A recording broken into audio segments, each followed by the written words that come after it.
m'avait demandé un schéma de l'installation. Vu que je me suis fait traiter d'usine à gaz hier, je vais valider ça par contre. C'est bien une usine à gaz. C'est une usine à gaz parce que je l'ai probablement fait moi-même et qu'il y a des systèmes un peu plus simples ou plus intégrés qui doivent exister. Donc voilà. Donc voilà le système en gros. Je vais vous le détailler. Donc on a un ballon d'eau chaude sanitaire de 300 litres. Donc en gros on a l'arrivée d'eau froide du réseau de ville qui arrive par le bas et le départ d'eau chaude qui va partir vers la maison. On a dedans trois systèmes pour chauffer l'eau chaude. On a l'échangeur solaire qui est sur la partie basse, c'est le plus grand échangeur, donc qui va permettre de réchauffer tout le ballon depuis le bas. Pourquoi il est en bas?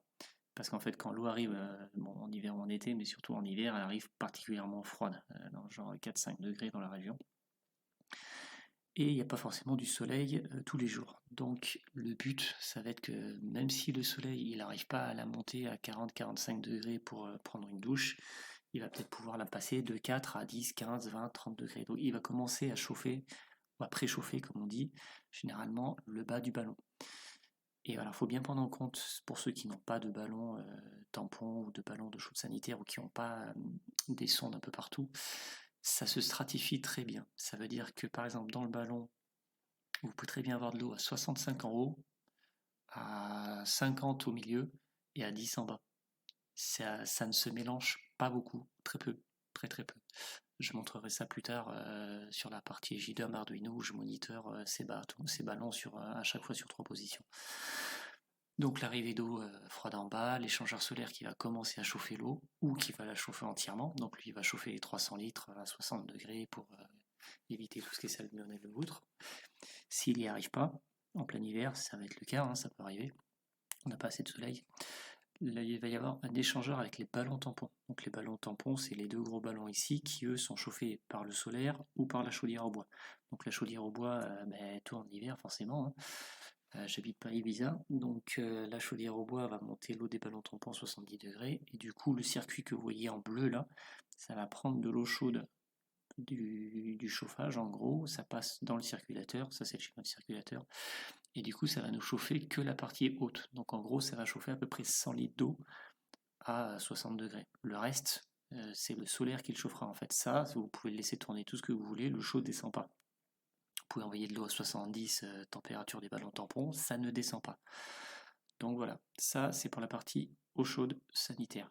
Donc soit on la chauffe au solaire, soit on la chauffe au ballon tampon via la chaudière à bois, soit il y a aussi une résistance qui est ici, de 2 ou 3000 watts, qui peut être alimentée via les panneaux solaires photovoltaïques.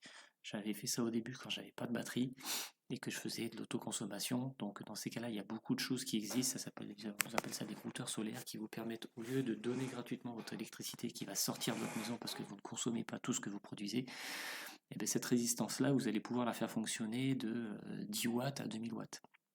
Avec la variation de la tension, tout simplement, vous pouvez injecter juste ce que vous produisez en trop par rapport à votre maison. Bon, moi, ce système-là, je l'avais fait avec un Arduino, je m'en sers plus parce que voilà, je préfère largement stocker l'électricité pour m'en servir dans les lumières ou autres. Et de toute façon, j'ai beaucoup plus de puissance sur les ballons, sur les panneaux thermiques que sur les panneaux photovoltaïques. Donc voilà, ça c'est le ballon d'eau chaude, je vous ai fait une photo, on ne le voit pas beaucoup. Voilà, il est là. Donc chez moi, tous les ballons, ils ont une jaquette par défaut qui est en polyuréthane ou en mousse. Donc celui-là, c'est du polyuréthane entre 10 et 15 cm, ça dépend des marques, ça dépend du ballon. Mais ce ballon-là de 300 litres, il perd dans un environnement avec 40 degrés de différence. Donc si mon garage était à 20 degrés et l'eau à l'intérieur à 60 degrés, il perd, je crois, 2,5 kg d'énergie, 2500 Wh par jour. Ce qui est quand même pas mal. Donc en gros, moi, tous mes ballons sont dans des caisses dans des caissons en BA13 et je remets 20 cm d'isolant autour. Ce qui fait que je ne perds plus ces 2,5 kg d'énergie par jour, j'en perds moins. J'en perds toujours, mais j'en perds moins. Et donc là, on voit les tuyaux d'aller-retour. Là, on a les départs, départ et retour, on va dire, du serpentin du haut. Donc ça, c'est la chaudière qui va le chauffer. Et ici, vous avez les arrivées vers les panneaux solaires qui vont chauffer le ballon. Donc voilà pour l'eau chaude sanitaire. Ensuite, on va passer au ballon tampon. Donc les ballons tampons sont des gros ballons de 1000 litres où c'est de l'eau qui est dedans, mais c'est de l'eau pas potable. Contrairement au ballon d'eau chaude sanitaire, l'eau est potable, le ballon est émaillé à l'intérieur. Là, on parle d'un ballon en acier brut, par contre qui ont des capacités beaucoup plus grosses. Donc moi j'ai 2 ballons de 1000 litres, un à gauche, un à droite. C'est pas les mêmes, parce qu'il y en a un qui a un échangeur solaire en bas et pas l'autre. Alors pourquoi il y en a qu'un? À cause du prix déjà, parce que quand vous rajoutez un échangeur solaire de, je sais plus combien ça fait dans les 2 mètres carrés de tube, je crois, mais voilà, il y a assez long de tube, et ça vous fait des piquages en plus, du tube en plus, la conception est plus compliquée, donc le ballon coûte plus cher. Donc j'en avais fait qu'un seul, enfin j'en avais acheté qu'un seul. Au final, ça marche pas mal. Le seul problème en gros, c'est que quand on va faire chauffer, on a fini de faire l'eau chaude sanitaire en hiver, bon déjà c'est pas, enfin dans ma position, moi c'est pas toute l'année. On va commencer à chauffer les ballons de chauffage, ballon tampon par exemple. Si on allume le solaire, en gros, vu que ça stratifie très bien, on peut très bien avoir de l'eau à 70 ici et de l'eau à 20-30 degrés ici. Donc le ballon le solaire va commencer à chauffer. Le seul problème, c'est que les ballons sont reliés entre eux, en haut et en bas. Et donc le solaire va faire gonfler l'eau et va faire chauffer l'eau, et du coup le chaud va partir un peu dans l'autre ballon. Et ça va se rééquilibrer la nuit. Mais du coup, les valeurs qu'on a sur les sondes pour monitorer le ballon sont peut-être un peu fausses de temps en temps parce que les ballons ne sont pas équilibrés de façon parfaite. En fait, ici il y a de l'eau chaude, ici il y a de l'eau chaude, et ici il y a de l'eau froide, et ici il y a de l'eau moyenne. Donc en fait, tout bouge un petit peu. Après, franchement, il n'y a aucun problème, ça pose pas du tout de problème sur l'installation en elle-même. Donc ça, c'est les 2 ballons tampons, ballon avec échangeur, ballon sans échangeur. Donc c'est pareil, je vous ai fait une petite photo. Ils sont aussi dans une grosse caisse. Bon, là par contre, la caisse est un peu plus grande parce que c'est des ballons qui font 2 mètres, un peu plus de 2 mètres de haut, je crois. Ils ont aussi une jaquette, on le voit bien de toute façon, hein, avec les prises ici, tout ce qui est piquage, il y a une jaquette de 10 cm en mousse. Et du coup, j'ai fait une midi-pièce en fait autour, avec 20 cm de laine de verre partout autour. Donc là, on voit le ballon de gauche, donc il a le départ vers le chauffage en haut et le retour vers le chauffage en bas. Et donc là, on a le solaire qui va arriver au milieu du ballon. Donc ça, c'est l'arrivée d'eau chaude du solaire. Et ça va être le départ froid du solaire. Là, le solaire a donné ses calories au ballon et l'eau repart dans les panneaux solaires. Donc voilà pour ça.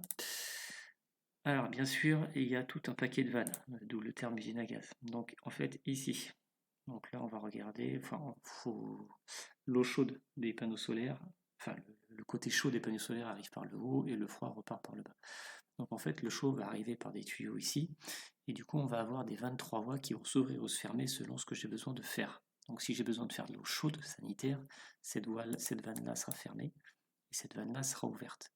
Comme ça, l'eau chaude des panneaux solaires, elle arrive ici, elle passe ici, elle arrive là, clac clac, elle chauffe mon eau chaude sanitaire, elle refroidit, elle repart là, hop, elle repart au panneau solaire, elle va faire un tour. Si je veux faire du ballon tampon, c'est pareil, je ferme celle-là et j'ouvre celle-là, et automatiquement le circuit est dévié ici. Celle-là, je l'avais mis dans le temps, et toujours parce qu'elle fait partie du système, mais elle ne sert plus. Ça permettait de faire de la circulation, de monter en gros le circuit solaire à une température supérieure au ballon tampon de chauffage et au ballon de l'ECS, parce que sinon j'avais tendance à refroidir mes ballons pour chauffer l'eau de transfert, on va dire, avant de pouvoir la chauffer. Et c'était impactant dans le temps. Ça ne l'est plus maintenant avec les nouveaux panneaux solaires, mais voilà. Et donc là, mon petit problème, en fait, c'est que j'avais pas du tout prévu ça quand j'ai mis les ballons en place. Moi, j'avais prévu une chaudière à bois avec une chaudière à bois gazéfaction. Donc, c'est des chaudières qui ont besoin de tourner à 100%, d'où la nécessité d'avoir 2 ballons de 1000 litres. Et ce qui est bien, c'est qu'on fait un feu en hiver tous les 2 jours maximum. Donc voilà, on retrouve sur le schéma là, à gauche là, ici, ça va être l'arrivée de l'eau chaude solaire. Ici, ça va être la première 23 voies qui va permettre d'envoyer la chaleur dans le ballon d'eau chaude sanitaire.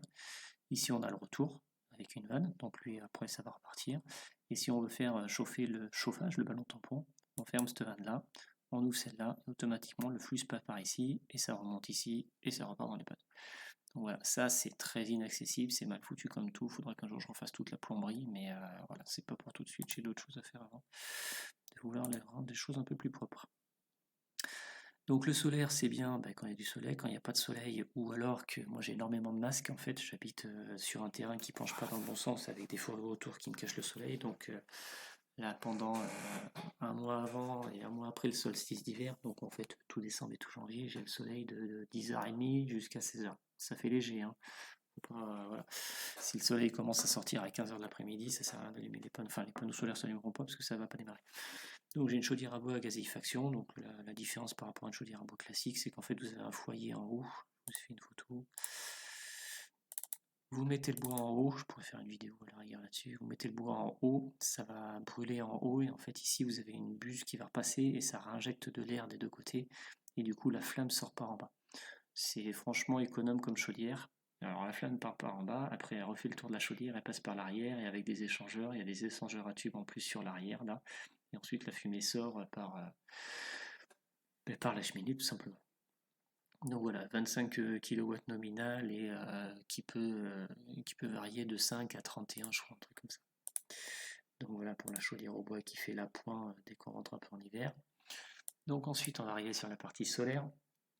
Et là aussi c'est la deuxième partie de l'usine à gaz, hein. Je suis tout à fait d'accord par contre avec cette description. Donc ici vous avez l'échangeur à plaques. Je vous en ai déjà parlé dans certaines vidéos. Avant j'avais pas d'échangeur à plaques, j'avais pas d'échangeur tout court, et l'eau qui est circulée dans les panneaux circulait aussi dans le ballon tampon ici. Le problème c'est qu'en fait c'était de l'eau qui était en contact avec de l'air, c'était un circuit ouvert, et en fait cet échangeur là il est percé.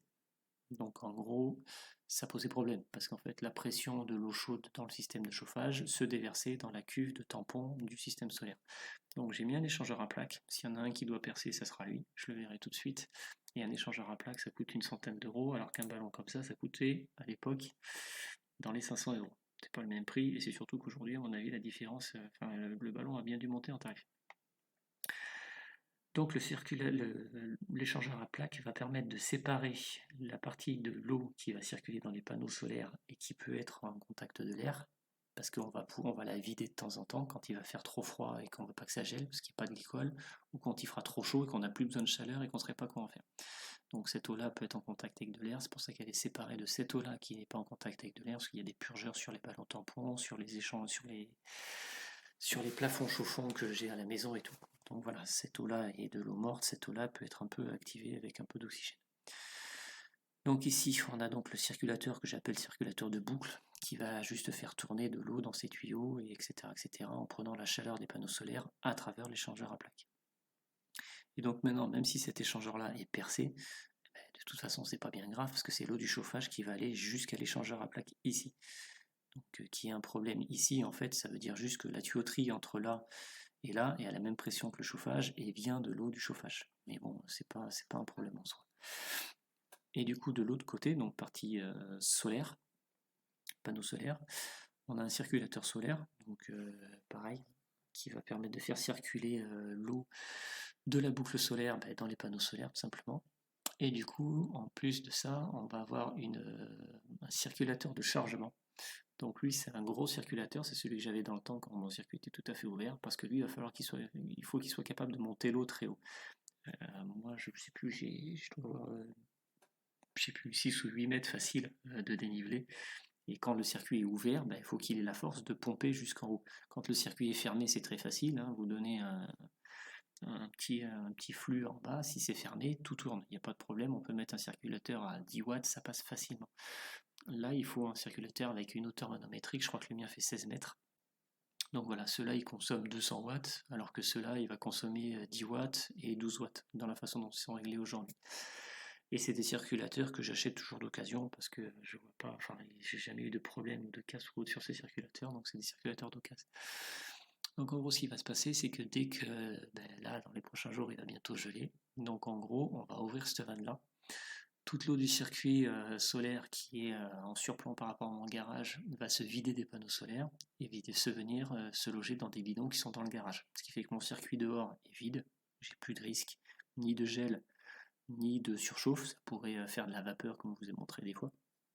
Donc voilà, quand il fait trop froid ou trop chaud, on ouvre ici, l'eau descend.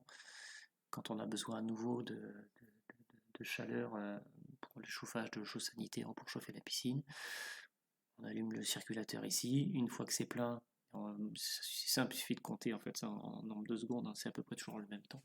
On ferme la vanne, on éteint le circulateur là, le circuit est plein, donc on n'a plus de problème de hauteur manométrique, et un simple circulateur à 6 mètres de hauteur manométrique il suffit amplement. Vous prenez un circulateur électronique et vous arrivez à 10-12 watts. Donc on a des consommations électriques, en tout cas pour faire tourner le système, qui sont de l'ordre de 20 watts, ce qui est quand même très très raisonnable. Et du coup ce système-là, je vous ai fait aussi une photo, le voilà. Donc là effectivement ça peut paraître compliqué. Donc ici on a les deux bidons, donc vous voyez c'est pas des bidons, voilà, c'est vraiment des bidons purement d'occasion, hein, c'est des trucs qui traînaient dans mon garage. Pourquoi il y en a deux? Parce qu'il y a énormément de tuyaux. J'ai 50 mètres de tuyaux en inox, on le voit ici, en diamètre je ne sais plus, 18 ou 20. Plus les 8 panneaux solaires, plus tous les coûts de l'été, plus tout ça, et ben ça fait plus de 25 litres. J'ai dû mettre 2 ballons. Donc on voit les 2 ballons, on voit le circulateur, le gros, donc lui il fait 200 watts, qui va être capable de monter l'eau en haut. La vanne qui va permettre de fermer et ouvrir le système. Donc voilà, on ouvre la vanne là, automatiquement les panneaux qui sont tout à fait en haut là, et ben, l'eau se vide, les bidons se remplissent, c'est terminé. On veut remplir, on allume le circulateur, il pompe l'eau aussi, il la renvoie là-haut. Une fois que l'air est purgé et autres, on ferme la vanne. Et du coup, il y a le circulateur de bouclage qui est en bas. Je ne l'ai pas pris en photo, c'est vrai. Ici, on a le circulateur de boucle du chauffage. Donc lui, il va faire circuler l'eau. Ça, c'est l'échangeur à plaques. Il va faire circuler l'eau dans l'échangeur à plaques pour prendre les calories et les envoyer soit dans le ballon tampon pour le chauffage, soit dans le ballon sanitaire pour l'eau chaude sanitaire. Et du coup, ici, vous avez le tuyau de retour des panneaux solaires. Donc là, c'est pareil. Et l'eau chaude des panneaux solaires va à travers les plaques. Je ne sais plus combien il y en a. Il y en a beaucoup. Va céder sa chaleur à l'autre réseau. Et du coup, ici, on repart. Donc sur le système, là, il y a un T pour vider ou remplir l'eau. Je les ai mis aussi un vase d'expansion. Quand les 50 litres qui passent de 20 degrés à 70, ben, ça ne prend pas le même volume forcément. Donc lui va gérer ça, il va prendre la différence de volume de l'eau selon qu'elle est chaude ou qu'elle est froide. Il est là pour ça. Et en même temps ici on a un tuyau qui est branché sur le reste et qui va faire office donc de manomètre. Donc là le circuit est à 1 bar, ce qui est suffisant, il y a moins de 10 mètres de hauteur donc tout va bien. Ici j'ai un manomètre électronique qui est relié à mon Arduino pour savoir à distance que lui il puisse charger ou décharger. Enfin, si je sais que c'est à 1 bar, c'est que le circuit il est chargé. Si c'est à 0,5 bar, ça veut dire qu'il n'est pas chargé. Et s'il est à 0 bar, ben, ça veut dire qu'il est vide. Et donc voilà, je peux savoir à travers la domotique si le circuit est plein ou est pas plein et le faire vider ou le faire remplir quasiment automatiquement. Parce qu'il y a juste un petit problème que je mentionnerai plus tard. Et du coup ici on a une vanne de sécurité comme il y a sur les chauffe-eau que vous trouvez tout à fait partout, hein, dans toute installation vous en avez une. Tarée à 3 bar 5 qui fait que si jamais le circuit monte à plus de 3 bar 5, elle s'ouvre et du coup ben, l'eau qui est dans le circuit solaire va venir dans le bidon. Alors quand est-ce que l'eau peut monter à plus de 3 bar 5? Eh ben, l'eau peut monter à plus de 3 bar 5 si jamais le système s'arrête et que le soleil continue à briller. C'est-à-dire que les panneaux solaires en eux-mêmes doivent contenir quelque chose comme 10 litres d'eau. 10 litres d'eau avec 20 kW de puissance en été, ça va très très vite chauffer. Donc en gros, il va y avoir de la vapeur qui va se former, ça va monter en pression. Et avant, ça me pétait mes tuyaux en plastique, en PVX. Donc là maintenant, avec les tuyaux inox, eux, ils tiennent 10 bars. Donc ça tient très bien. Et ça m'est déjà arrivé une ou deux fois quand je faisais des tests que la pression monte à 3 bars et demi, la vanne s'ouvre, automatiquement la pression ne dépasse pas 3 bars et demi.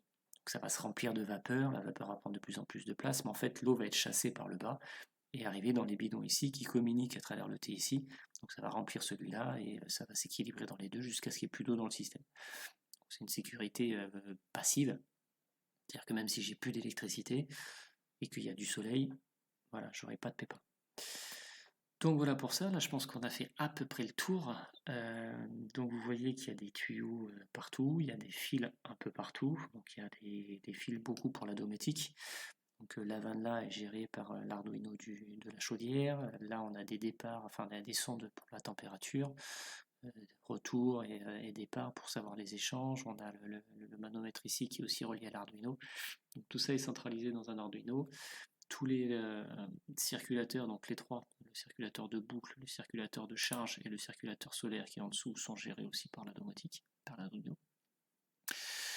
Et le seul problème que j'ai en fait, c'est que tout à fait en haut des panneaux solaires, il y a un purgeur d'air qui normalement va purger l'air. Donc quand on va mettre le système en pression, quand on va la remplir d'eau, l'air va être chassé par en haut. Et quand on va arrêter le système et qu'on va ouvrir la vanne pour faire purger, enfin enlever l'eau du système en cas de gel ou de surchauffe, et bien normalement on espère que de l'air va rentrer dans le système. Sauf qu'en fait, j'ai pas de solution pour que l'air rentre dans le système, ou alors que l'eau ne sorte pas quand il est en pression. C'est-à-dire que dans le temps j'avais un clapet anti-retour. Quand c'est avec une pression atmosphérique dans le système solaire, il n'y a pas de fuite. Et quand on commence à monter en pression en barre, et ben ce clapet-là, c'est du plastique. J'en ai pas trouvé en ferraille, et même s'ils sont en ferraille, de toute façon, ça se ferme jamais correctement, et il y a toujours des fuites. C'est des clapets anti-retour sur du chauffage ou autre, mais c'est pas parce qu'il y a une goutte qui passe pas dans le bon sens que ça va nous embêter. Et donc là, ces trucs-là sont jamais 100% étanches, et quand ils sont en plastique, en fait, le mien, ça l'a plus ou moins fondu. Là, que c'était plus bon, il se fermait en biais, donc l'eau sortait. Donc à ce jour, j'ai juste mis une vanne, parce que ça m'a bousillé mon purgeur d'air. En fait, le purgeur d'air, il peut fonctionner à l'envers, c'est-à-dire que l'air peut passer à travers lui pour vider l'eau du système. Donc au lieu de purger l'air, il fait rentrer de l'air. Mais au bout d'un moment, ça le bousille, c'est-à-dire que à force de faire rentrer l'air, il le fait aussi sortir sans le purger. C'est-à-dire qu'on a de l'eau qui va sortir quand on va le mettre en pression. Donc il est mort. Donc là, pour l'instant, je suis en manuel, on va dire. J'ai une vanne en haut que je prends mon téléphone, tout simplement, je monte là-haut, j'ouvre la vanne, j'appuie sur le bouton, ça se remplit d'eau, et puis je ferme la vanne. Et quand j'ai envie de le vider, je vais là-haut avec mon téléphone, c'est pareil, je demande à la vanne de s'ouvrir en bas, moi j'ouvre la vanne en haut, et du coup l'eau se purge automatiquement dans le système et va se mettre au chaud dans le garage. J'ai acheté une vanne automatique, je pense que c'est une vanne de centrale vapeur pour les faire repasser, parce que je cherchais un truc qui tienne la vapeur, qui résiste à la vapeur. C'est dans le garage, faut tirer un fil électrique pour la commander. Et voilà, ça devrait se faire comme ça avec la domotique, ça s'ouvrira, ça se fermera automatiquement et ça devrait le faire. Donc voilà une présentation du tout le système. Je pense que là on a fait le tour. Et du coup, oui, voilà, ça je montrerai plus tard. Mais en gros, ça c'est l'Arduino de la chaufferie que j'ai fait. J'ai eu pas mal de problèmes pour le stabiliser parce que ça devient un peu complexe et je suis pas un génie tout court, ni un génie de l'électronique. Donc là on voit tous les relais qui vont permettre de gérer toutes les vannes, tous les circulateurs, la vanne 3 voies pour que l'eau reste, qui va dans les plafonds chauffants reste à la bonne température, que le tampon soit à 30 ou à 80, qui va aussi servir, il va commencer à faire un peu d'alarme aussi un peu en bas. Donc voilà, ça c'est l'avant. Et l'arrière, ça se complique un peu parce que j'y ai pas mal touché, vu que c'était. Depuis que j'ai pris la foudre, j'ai eu pas mal de problèmes sur les sons de température. Donc c'est un peu. J'ai mis un peu des fils dans tous les sens. Mais voilà, c'est. Là, effectivement, on peut traiter ça d'usine à gaz, ça ne me dérange pas. Mais après, voilà, pour ceux qui n'auraient pas envie de s'emmerder à faire ça, clairement, je le conçois tout à fait. Il y a des systèmes qui existent, j'en avais trouvé un à l'époque, mais voilà, c'est 1800 € pour un système qui va permettre de vider, remplir et garder en pression, donc pas avoir besoin d'un circulateur qui fait 200 watts pour faire tourner le système. Donc voilà, les solutions existent, ça marche bien, et puis voilà pour cette vidéo qui est déjà bien assez longue. Bonne soirée à tous.